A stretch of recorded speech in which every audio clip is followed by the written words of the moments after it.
कान्ताय कल्याणनिधये निधयेऽर्तिनाम् श्रीवेङ्कटनिवासाय श्रीनिवासाय मङ्गलम् लक्ष्मी सविभ्रमालोकसुभ्रूविभ्रमचक्षुषे चक्षुषे सर्वलोकानां वेङ्कटेशाय मङ्गलम्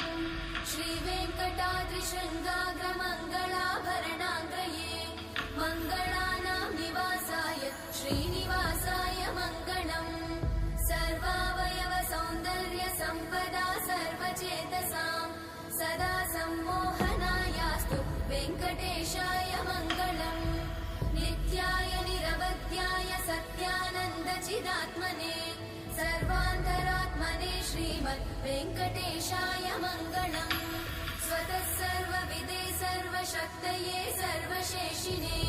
सुलभाय सुशीलाय वेङ्कटेशाय मङ्गलम्।